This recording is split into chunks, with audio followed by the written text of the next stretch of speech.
My salary had been raised to $50 a month, and I felt that the bank was the only place for it. So I walked in and looked round at the clerks. I had an idea that a person who was about to open an account must necessarily speak to the manager. "Can I see the manager?" I asked the clerk and added alone. I don't know why I said alone. "Certainly," said the clerk, and brought him. The manager was a calm, serious man. While talking to him, I held my $56 in my pocket. "Are you the manager?" I said. God knows I didn't doubt it. "Yes," he said. "Can I see you?" I asked. "Alone?" I didn't want to say alone again, but without this word the question seemed useless. "Come in here," he said, and led the way to a private room. "We're safe from interruption here," he said. "Sit down."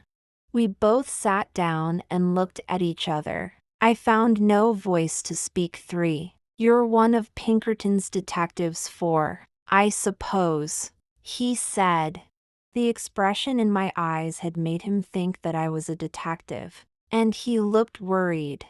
"To speak the truth," I began, "I'm not a detective at all. I've come to open an account.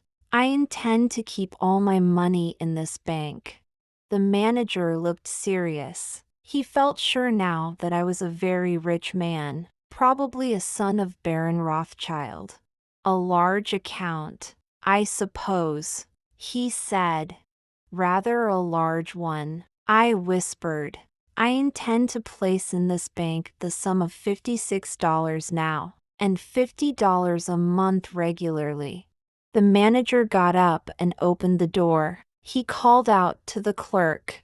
"Mr. Montgomery," he said loudly, "this gentleman is opening an account. He will place $56 in it. Good morning."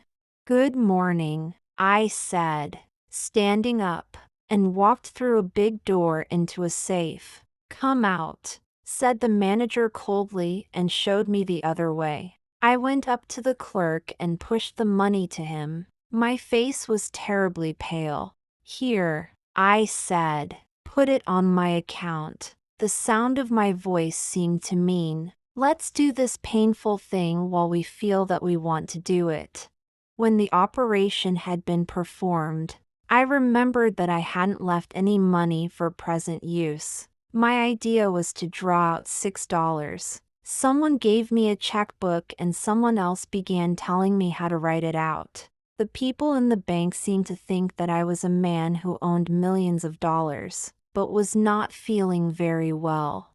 I wrote something on the check and pushed it towards the clerk. He looked at it. "What? Are you drawing it all out again?" he asked in surprise. Then I realized that I had written $56 instead of $6. I was too upset to think clearly now. I had a feeling that it was impossible to explain the thing.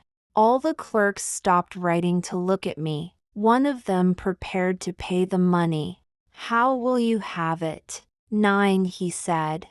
"What? How will you have it?" "Oh," I caught his meaning and answered without even trying to think. "In $50 notes." He gave me a $50 note. "And the 6?" he asked coldly. "In $6 notes," I said.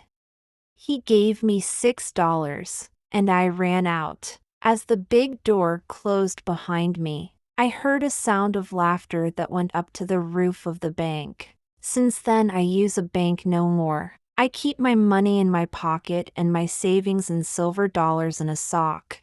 Thank you for watching this video. Don't forget to subscribe to this channel and give it a like.